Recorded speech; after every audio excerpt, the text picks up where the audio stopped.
Olá, meus queridos. Muito bom estarmos juntos mais uma vez. E eu quero ir direto ao texto. Nós estamos estudando o Sermão do Monte ou da Montanha. E no domingo passado nós encerramos as 8 bem-aventuranças, relembrando que elas são um estilo de vida do reino de Deus. Então, se você faz parte desse reino, o grande desafio é viver essas 8 bem-aventuranças, é você se tornar, na realidade você já é, em Cristo Jesus, um bem-aventurado, um abençoado. Então, eu quero continuar ainda, o mesmo texto de Mateus no capítulo de número 5. Eu quero ler hoje o verso de número 13 e 14. Vamos ler a partir do 13 e entender todo este contexto. Jesus ele declara assim: vós sois o sal da terra. Mas se o sal perder o seu sabor, com que há de salgar? Para nada mais serve, senão ser lançado fora e pisado pelos homens. Verso 18: vós sois luz do mundo. Não se pode esconder uma cidade estabelecida sobre um monte. Há uma outra versão que diz assim, que nós não podemos esconder um lampião debaixo de uma bacia, né? E nós vamos entender esta realidade espiritual já já. Mas vós sois luz do mundo, não se pode esconder uma cidade estabelecida sobre um monte, nem se acende uma candeia ou um lampião e se coloca, debaixo do alqueire ou debaixo de uma bacia, mas sobre um castiçal e dá luz a todos que estão em casa. Deixai a vossa luz brilhar diante dos homens, para que vejam as vossas boas obras e glorifiquem o Pai Celestial. Muito bom. O interessante, primeira coisa que eu queria destacar, é o tempo presente deste verbo. Vós sois sal da terra e luz do mundo, O que indica, uma realidade, é uma declaração de um fato. Vocês são sal da terra e luz do mundo.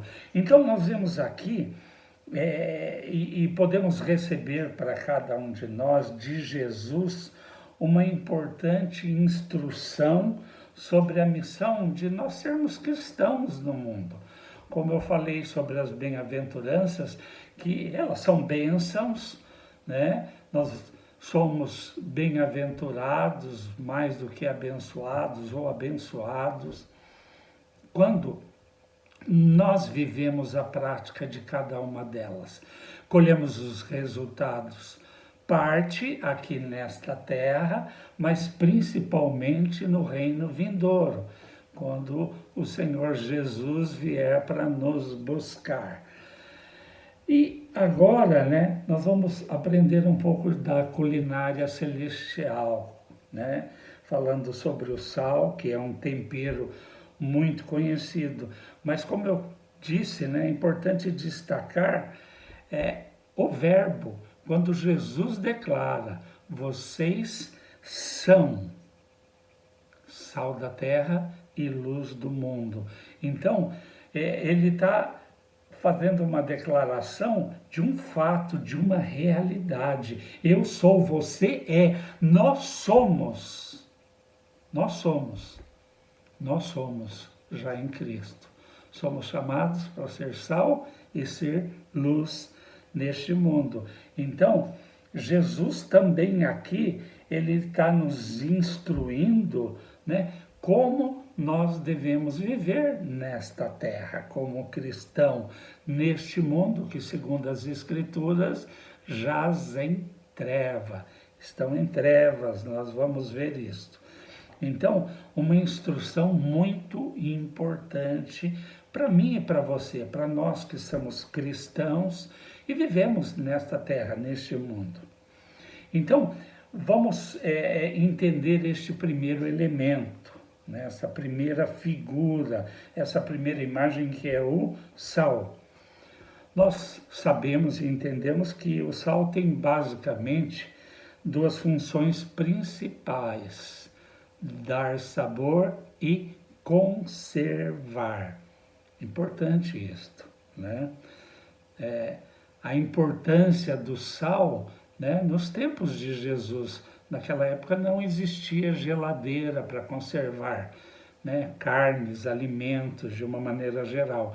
Então o sal era muito importante, né? Além de dar sabor, você comer uma comida sem tempero, sem sal, ela fica insossa, né? É duro de comer, sem sabor.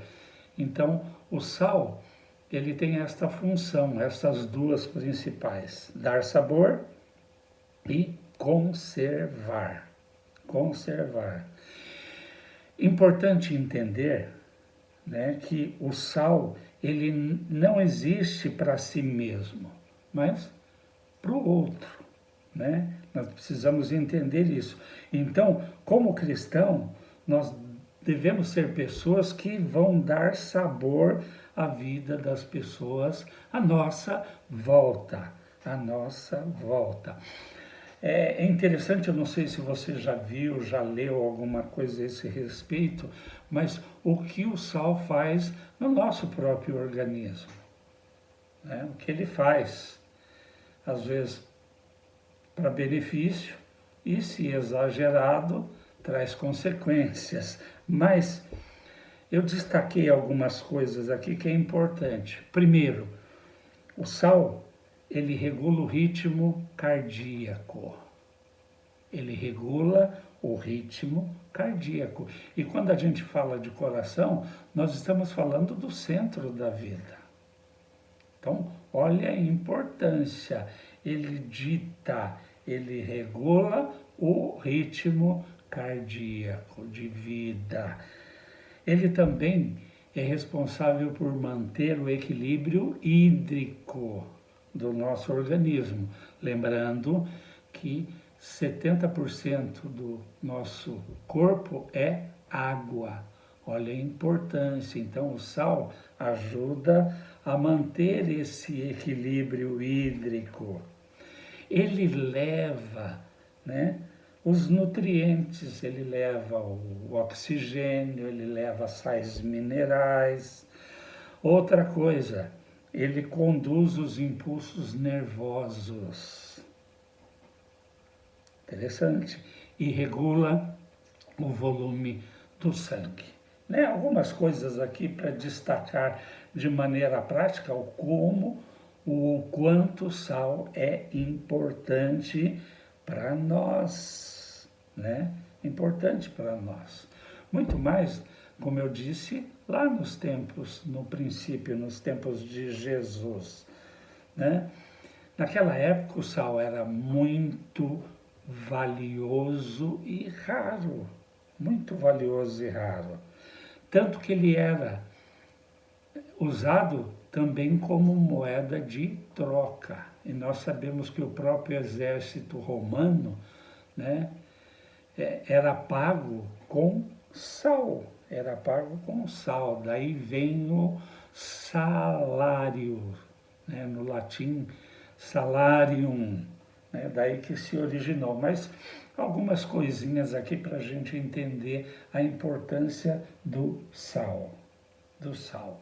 Agora, de uma maneira prática, olha o que Paulo fala quando escreve a carta aos Colossenses, no capítulo 4, verso 6.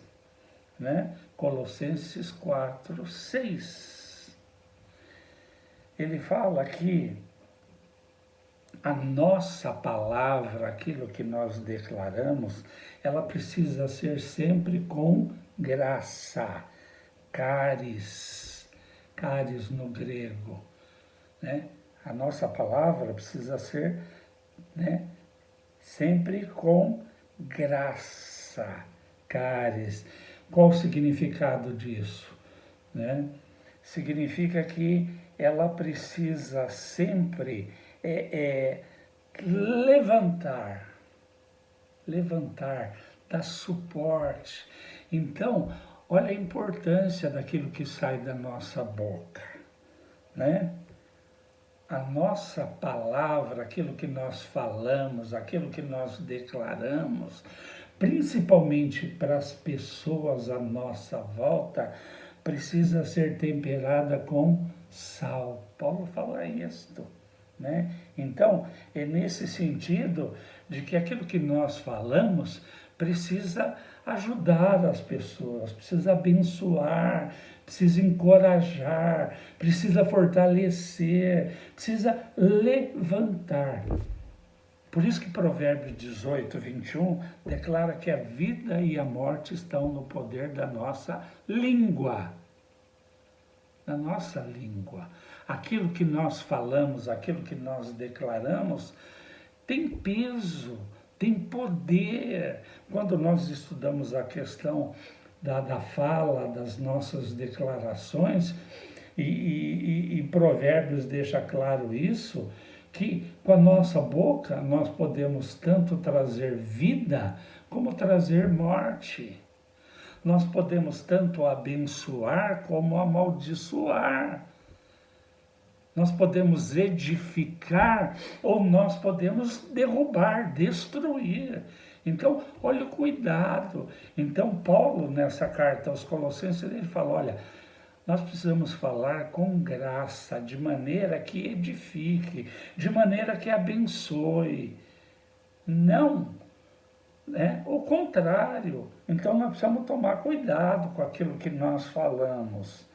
E aí eu pergunto, aquilo que você tem falado para as pessoas tem levantado ou derrubado?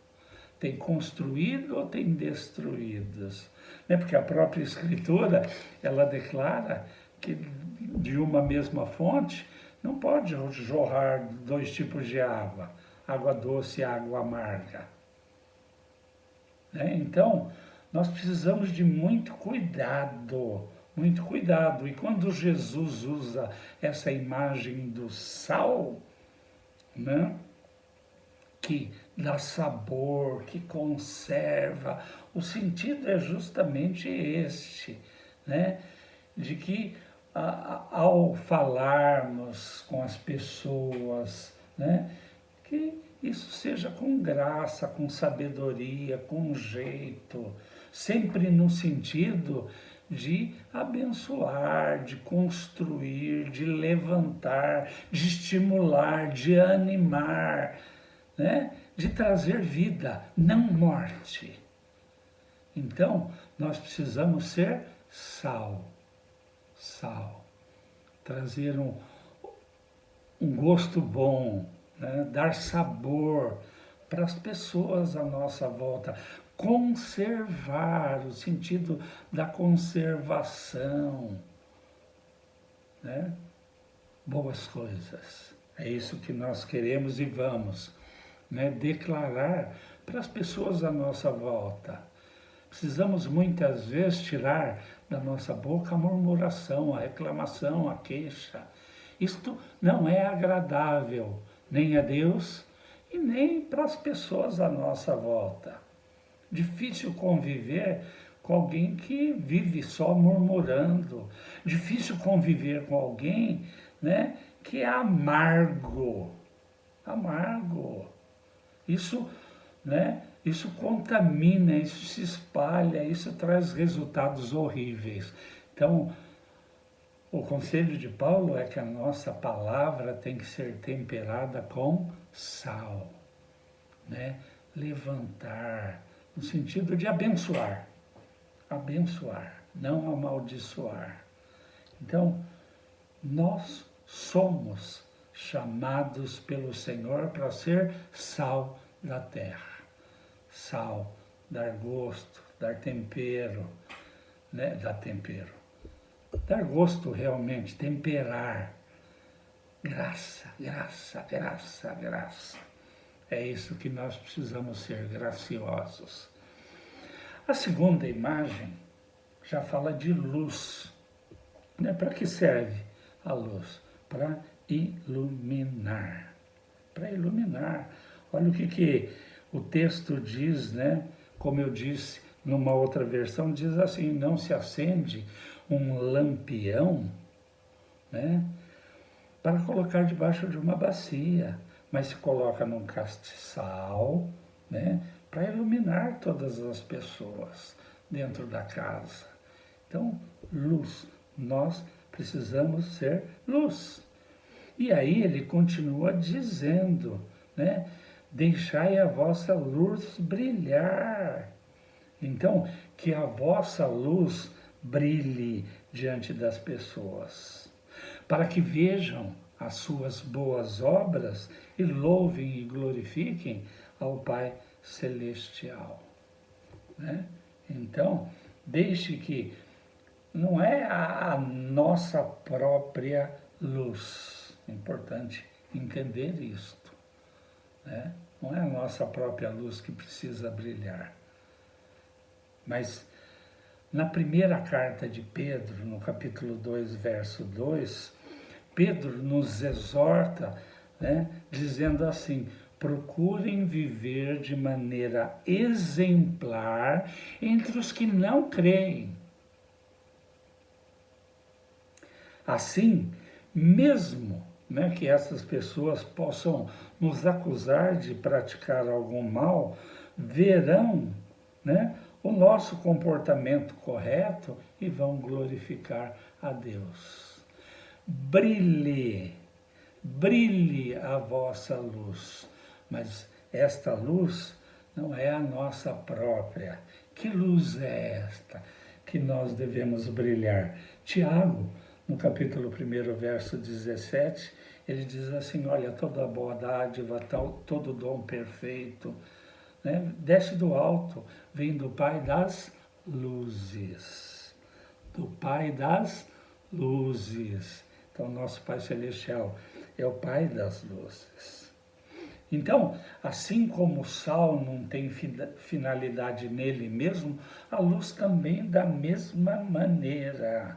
Ela não tem finalidade em si mesma, mas ela vem para iluminar outros. Então, esta luz que vem do nosso Pai Celestial, é essa luz que nós devemos brilhar, né? Deixar brilhar sobre a vida das pessoas. Nós devemos refletir, então, essa luz do Pai Celestial. É interessante isso.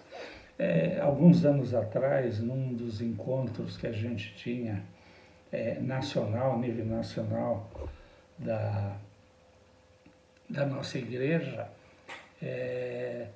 num desses encontros, foi muito interessante, tinha um pastor chinês, né, chamado Ben Wong, e num determinado momento ele estava falando, usando este texto, falando que nós precisamos brilhar, mas, olha, eu vou repetir o que diz nesta versão, dessa 1 Pedro 2,12.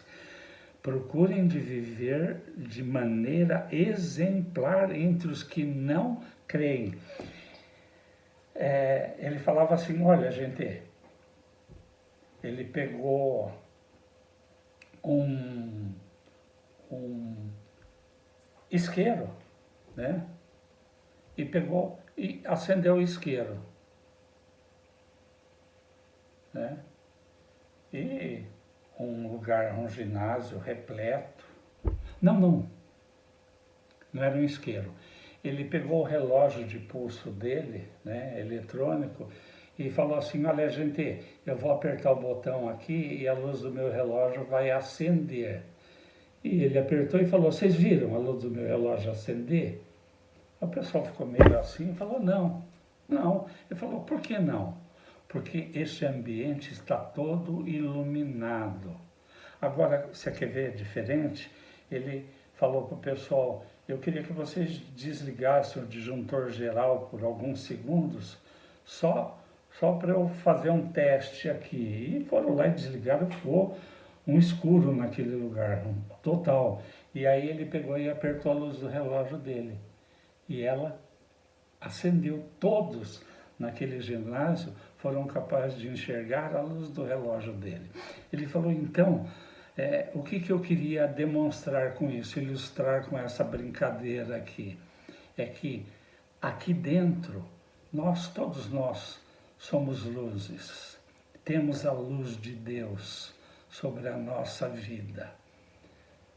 Nós precisamos brilhar esta luz, deixar esta luz brilhar, ser um canal desta luz que brilha lá fora, através da nossa maneira de viver entre os que não creem, entre os ímpios, entre os gentios, como as Escrituras classificam. Aqui, dentro da igreja, é fácil, todos nós brilhamos, mas nós somos chamados para brilhar entre os que não creem. Entre os que não creem. Então, ele está falando, e como que nós fazemos essa luz brilhar? Vivendo, né? Vivendo de uma maneira correta, vivendo de uma maneira de acordo com o que as Escrituras nos orientam. Vivendo um estilo de vida que as pessoas possam olhar para nós e falar, olha, eu não vejo o que alguém possa dizer de mal contra você que tem Cristo na sua vida. Por quê? Porque você vive um estilo de vida, né, ilibado. Você é uma pessoa de caráter, uma pessoa correta, né? Moralmente, ninguém pode falar nada com relação a você, e não só questão de moral, mas principalmente com relação àquilo que a Escritura diz, da maneira como nós devemos viver. Como eu falei, as bem-aventuranças são bênção na vida de cada um de nós, mas elas requerem de nós uma obediência àquilo que o Senhor Jesus estava ensinando através das bem-aventuranças. Então, nós somos chamados para brilhar lá fora. Quer ver isso? Abra comigo Isaías, profeta Isaías, no capítulo 60. Deixa eu achar aqui.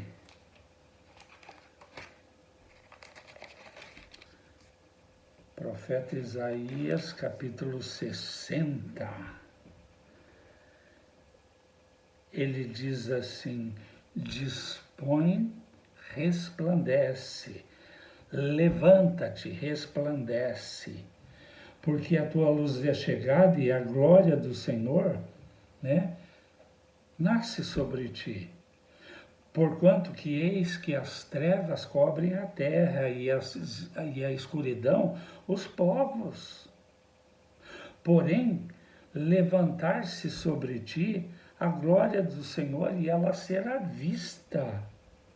E ela será vista. Então, o profeta está dizendo assim, ó, dispõe, levanta, resplandece, brilha. Brilha. Por quê? Porque este mundo à nossa volta, entre aqueles que não creem, a luz de Cristo ainda não brilhou. Então faça esta luz brilhar. Por quê? Porque a escuridão cobre a terra, as trevas, né, deste mundo tenebroso tem escurecido a vida das pessoas, enegrecido. É uma vida sem a luz de Deus. Então nós somos chamados para ser sal e somos chamados também para brilhar neste mundo de trevas. Como? Através das boas obras, através de um estilo de vida totalmente diferente e oposto deste mundo. Deste mundo de facilidades, deste mundo que o esperto é aquele que engana, que passa para trás, que é rápido, né? Esse é o estilo de vida do mundo. Não importa o que faça, mas o importante é eu conquistar e alcançar o que eu quero, o que eu desejo. Não importa se vai ser roubando, matando, traficando.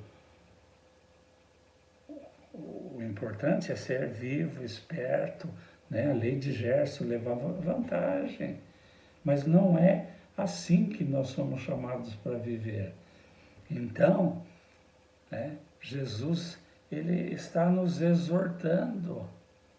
Está falando, olha, como um cristão nesta terra, né, em trevas, em pecado, entre aqueles que não creem em mim, vocês precisam ser sal.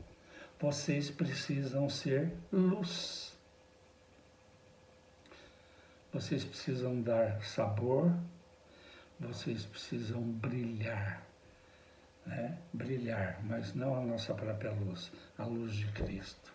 Não a nossa própria luz, mas a luz do nosso Pai Celestial. As pessoas precisam olhar para nós e ver que nós vivemos um estilo de vida diferente, que nós somos diferentes. E que nós vivemos um estilo de vida, né, agradável diante de Deus. E isso é muito bom. É muito bom. Então, nós continuamos entendendo que vida cristã é uma vida da prática da palavra de Deus, que viver uma vida cristã coerente, verdadeira, é viver de acordo com aquilo que Jesus nos ensinou. Aliás, ele veio e viveu para nos mostrar como, de que maneira, e que é possível sim viver de maneira diferente, viver uma vida correta, honesta, né? Então, nós somos chamados, desafiados pelo Senhor a ser sal. Esta é a nossa aula de culinária bíblica, né? Nós precisamos ser sal, nós precisamos dar sabor, nós precisamos, né, conservar um padrão de vida coerente com as Escrituras. E nós precisamos ser luz, brilhar entre aqueles que não creem. Ser luz, né? Ser luz, iluminar. Não se coloca um lampião debaixo de uma bacia, mas se coloca num lugar alto, para que ele possa iluminar toda a casa, tudo em volta. E a luz que nós precisamos refletir, nos dispõe e brilhe, né? O profeta está falando. Neste mundo de trevas, faça brilhar a luz de Cristo. Este é o estilo de vida que nós precisamos viver, ainda aqui nesta terra, né? Que nós estamos aprendendo esse estilo de vida, porque é assim que nós vamos viver lá no céu com o nosso Senhor quando Ele voltar para nos buscar. E olha, notícias, né, que são recentes, cada vez está mais próximo o retorno dele, para buscar a igreja dele, que somos nós. Você está preparado? Você tem sido sal e você tem sido luz? Este é o nosso grande desafio neste mundo de trevas que nós vivemos. Quero orar por você, abençoar a sua vida, a sua casa, para que você possa continuar tendo, né, dias, semanas abençoadas, não isenta de lutas, mas mesmo diante das lutas, você possa alcançar vitória em todas as áreas da sua vida. Pai Celestial, obrigado por esta oportunidade, obrigado pela Tua palavra, obrigado por este desafio que o Senhor nos traz nesta noite. Nós precisamos ser sal da terra e luz do mundo. Nós precisamos dar sabor às pessoas, à vida das pessoas à nossa volta. E nós precisamos brilhar no meio daqueles que ainda vivem em trevas e levar a luz de Cristo até eles. Então eu oro pela vida dos meus queridos, dos meus irmãos, de todos aqueles que estão assistindo neste momento através das mídias sociais este desafio da palavra de Deus. Eu oro para que a tua bênção, a tua boa mão seja com cada vida, cada família, cada casa. Em nome de Jesus. Amém. Deus abençoe você, uma semana de muita vitória, em nome de Jesus, e até o nosso próximo encontro. Até lá, meus queridos. Deus abençoe.